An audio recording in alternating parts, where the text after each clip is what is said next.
I got curious. Kind of a silly question when you think about it, but I was wondering, okay, do network marketing companies have a glass ceiling where women are concerned? Well, when you think about all the leaders, women leaders in network marketing companies, I think that it's a foolish question. But I did get involved in a little bit of research that came up with a statistic that I found very interesting. And I'm going to share that from AARP with you. Most networkers are women, 60%, and have no experience in commission-based sales, 75%. I think that's more important of a statistic than gender. Wouldn't you agree? It is fascinating. I know I started out in both of those categories, and I still am a woman, by the way. How about you?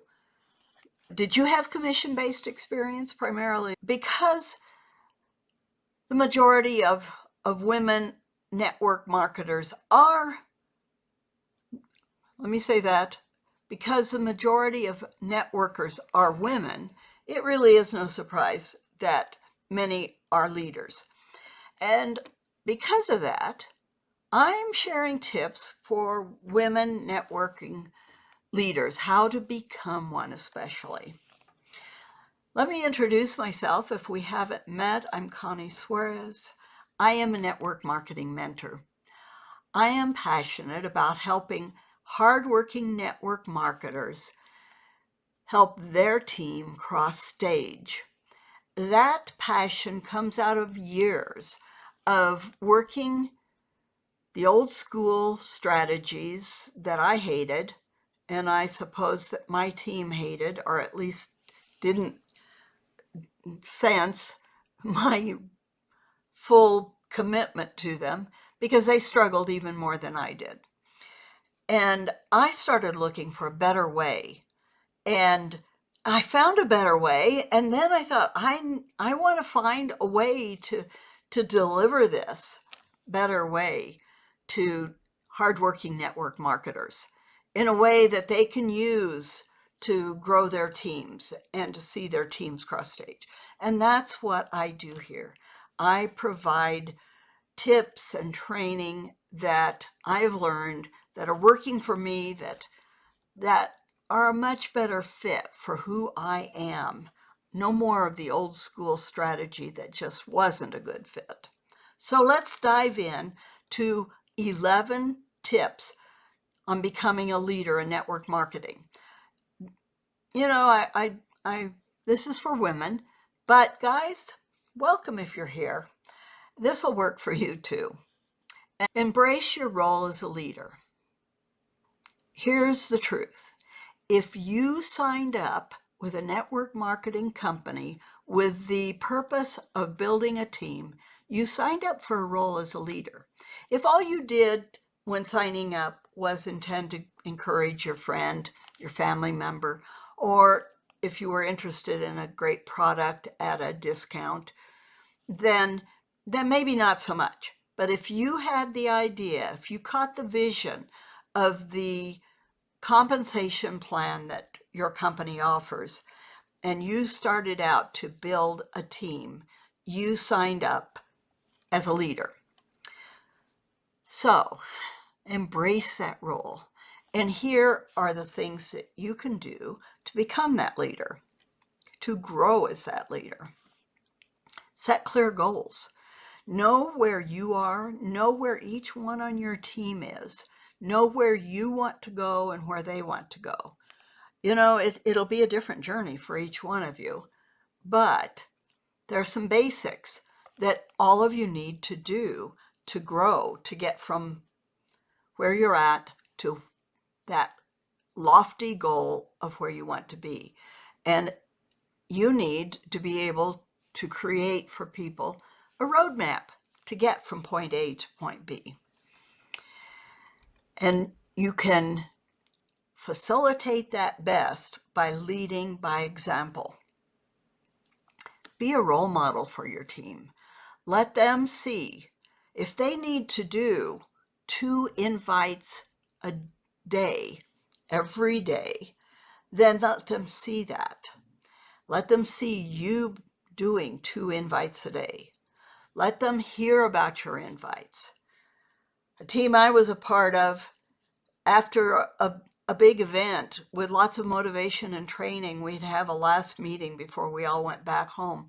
And I thought, oh, how good it would be, instead of giving one more pep talk or a scolding, which it sometimes felt like, how about if we just, back in those days, we did phone calls. And I thought, what if the leaders sat down with us and we all started making phone calls, and we saw our leaders making those phone calls? I thought that would be a better way to spend our time. Lead by example. Since you've signed up as a network marketing leader, you must continue to develop your skills of communication. I've had a lot of years of doing that, and I notice I still need to grow more as a communicator. So embrace that need. And one of the best ways to learn how to communicate what your company is about, what your products are about, is to go to events and watch others communicate. And then step up when opportunities come to you to communicate, remembering that you won't be perfect at first. You won't be perfect in the end. You will get through with a presentation and say, oh, I forgot that. It's okay. But you are growing. You're becoming a better communicator. Now then, you want to foster this. This is very important. Foster a supportive team culture. You want to create a community. And so important. I have shared video. I think I did 2 videos on the importance of community and how to make that happen. And so I'm not going to go into the details of that, but look for those videos here on this community. And if you can't find them, just comment community and I'll make sure that I get you the link to those videos. Next, you need to provide training. The very first thing we do with a new enrollee is give them on-the-job training. And you can make your life simpler and their life simpler as they sign up enrollees by providing videos of those trainings. The best part about doing those videos is that when somebody signs up, they all get the same information. So everyone's on the same page. And when something changes, you just record a new video. But you also have to provide one-on-one mentorship. But if you're doing the videos first, then you are decreasing the amount of time spent with a one-on-one mentorship. And as you get more in your team, that will become very important. The 7th tip is to embrace personal development. So you need to continuously invest in your own personal and professional development. I have a whole shelf of books that I have read, and I learned about them when somebody in the company or maybe even online from another company recommended a book.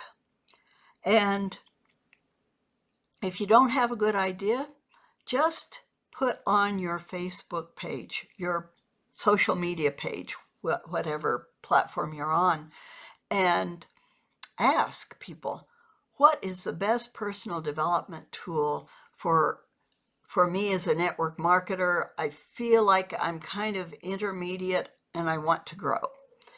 And you'll get help. People will tell you what has worked for them, and then you decide. Number 8, you want to empower and delegate. Now, you're already empowering with these steps that I've already talked about. And so as people are participating in the training and going to events, then they are growing. They won't be at full potential yet, neither am I. But you start letting them do some of the roles that are important in growing a team. You delegate. That makes your role just a little easier. And it makes them feel like they belong in the community even more so. Very important to stay positive. Be resilient. When you're going to have change, companies are always changing something. And they, of course, aren't changing it to make your life miserable. They aren't changing it to make things be worse. They are changing things because they want to make improvements. And sometimes they do and sometimes they don't. But we need to be positive about those things. We need to be resilient. And because we're leaders and leading by example, we don't want our team to see us complaining.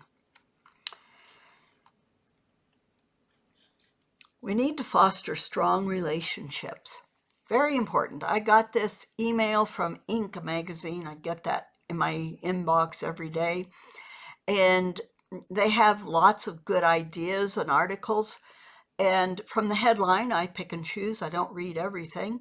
But there was something on relationships. And this was speaking to a business with employees, not a network marketing team, but it works equally well for us. There was a study that found that employees who had a best friend at a job were less likely to quit. They were more involved with their job, more invested in it. And so it just makes sense that if you're building relationships there in your job, that you are going to be a more contented employee, because people need relationships. And we certainly, as network marketing teams, need those strong relationships. So always be fostering those. That means having some fun events, not just training events sometimes, but just, a picnic, a barbecue. And when you have the national events where people that you don't get to meet in person, always make sure that your team has some kind of an event. And it can be a meal at a restaurant, or it can be, I don't think you'll ever catch me doing this, but bungee jumping. I've seen teams that have done that. You didn't find me there. Okay, the last tip for being a leader is to take care of yourself. You need to prioritize self-care. We all do. As leaders, we especially do. And because I do believe strongly in self-care, I'm going to devote that topic to my next video. So if you're wanting to catch that, don't want to miss it, make sure that you subscribe to my channel and ring the bell so you'll be notified when I do post my next video. This is Connie Suarez. I'll be in touch.